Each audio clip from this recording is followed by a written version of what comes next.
Hey, welcome to another episode of the Longmont Pastor video blog. I'm here with Pastor Nick Cady, who is the author of that blog, and you can find that blog at nickcady.org, and there's a lot of new content up there if you haven't checked there lately.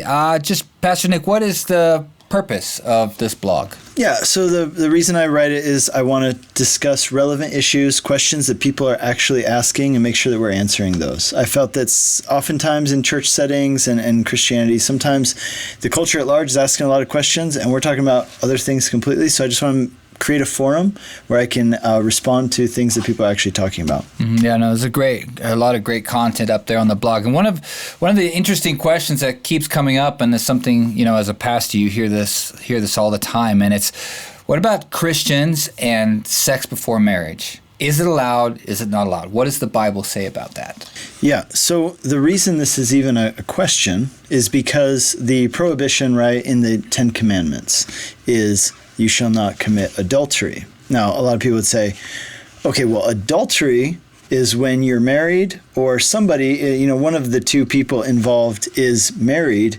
and they are, breaking their marital vows and covenant by having sex with someone that they're not married to or who's married to somebody else, right? So that's an affair, adultery. And what they would say is, interestingly, that doesn't refer to necessarily to sex before marriage by two consenting people, or let's say maybe, you were married and you're divorced. Let's just say two not married people who are consenting. What does the Bible say about that? To make it even more interesting, in Leviticus, there's a whole section about certain sexual acts which are forbidden. So bestiality, having sex with people you're related to. I'm not remembering that word offhand right now. But, there's a whole bunch of sexual acts which are forbidden, but sex before marriage is not listed amongst them. And so a lot of people would say, well, then, I've even heard it said by some Christians, you wouldn't buy a pair of shoes without trying them out. You wouldn't buy a car without driving it. And how much more important is it if you're going to get married to somebody that you find out if you're compatible, let's say, or if there's a spark, or, that you work together well, let's put it that way. And so that's kind of the question, is it forbidden? Because some people would make a claim that it's not. And so the answer, of course, is that yes, it is. And here's one of the interesting things about this is that it's not just forbidden explicitly. There are a lot of things in the Bible that we can deduce that they are not what is intended by God. They are contrary to God's intention, even though they're not specifically named. One really good example, which also falls kind of in the same category, is the issue of polygamy. People have asked the question, is polygamy forbidden? Because I don't see in the Bible where God says, thou shalt not commit polygamy. And you actually do see people, even some of the heroes of the Bible, doing that. Now, again, just because you see somebody doing something in the Bible, it's kind of like when you read something in the news, right? Like the news channel isn't condoning the acts of a murderer or a rapist just because they report the news. Same with the Bible. In fact, it speaks to the veracity of the Bible that it admits its heroes' flaws and failures and talks about them very openly. You would think about it this way: what benefit does that give? The only benefit it gives us is that it shows us that at the end of the day, all people are flawed, even the heroes, and that God is the true hero. So how do we know that sex before marriage or sex, by non-married consenting people is forbidden? Well, it gets to another term that's used in the Bible, which is the term sometimes translated fornication.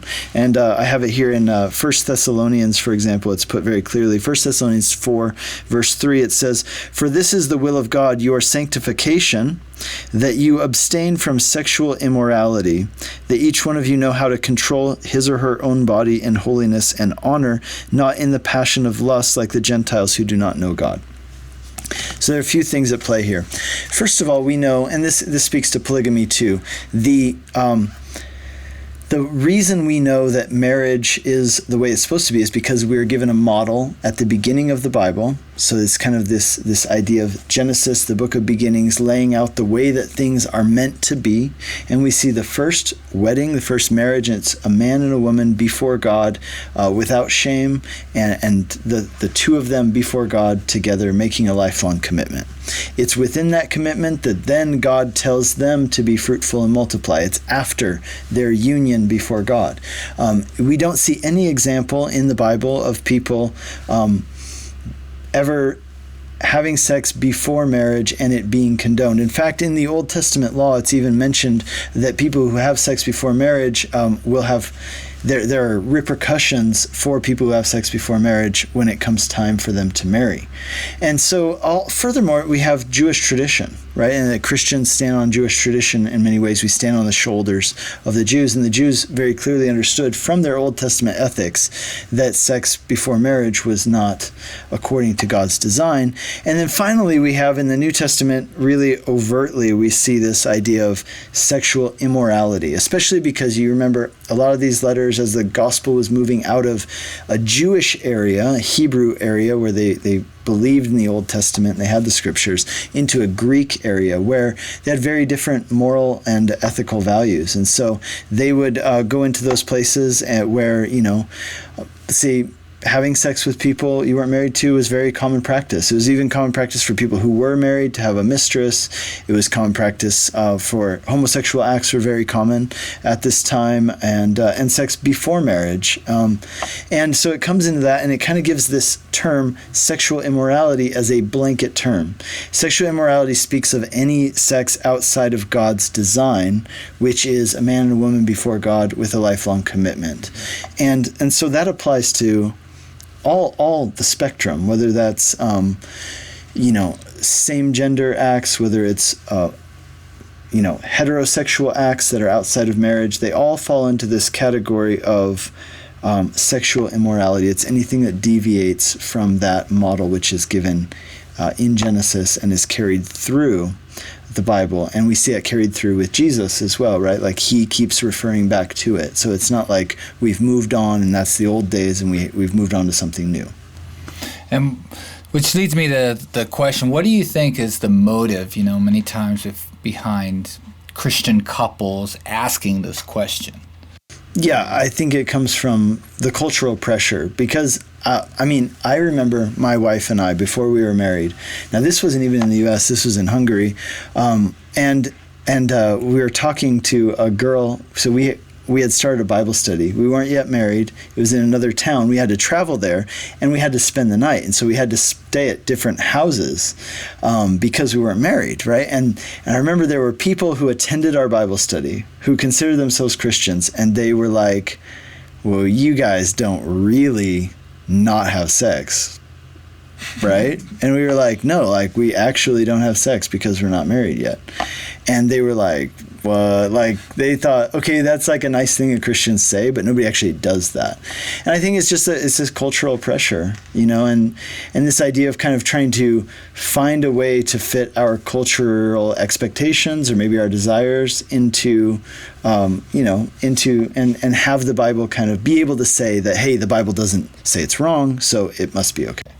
Yeah, no, and also just the idea of the marriage being a picture of our relationship with Christ, and the idea of purity, and that idea of waiting, and yes, a man and a woman, not, I think it just plays into that whole, biblical narrative, and that's why it's so important. That's, I think, one of the reasons Satan has tried to destroy the integrity of the marriage and the marriage bed, Right, like Hebrews 13, let the marriage bed be held in high regard by all people.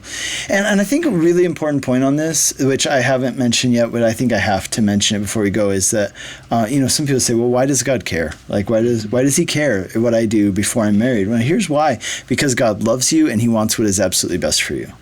And I think that we must realize that every law that God gives is because he's a loving father who wants what's best for us. He's not a control freak. He's not a tyrant. He's not a killjoy. But he is one who absolutely wants what's good for us and knows that if we do these things, these practices will actually hurt us, and they'll be bad for us, not just physically, but for our soul, for our mind. They'll cause damage. And he wants us to not have to deal with those things. Yeah. No, it's a very important question, and if this is a question that you've been asking, I hope we were able to answer that in this particular blog. And if you have any further questions, hey, feel free to write or comment on Nick's blog at nickcady.org and write your question, and he'll be happy to answer that for you. And or just drop a comment below on the YouTube channel. Make sure you ring that bell and like and subscribe, and we'll see you next time. God bless.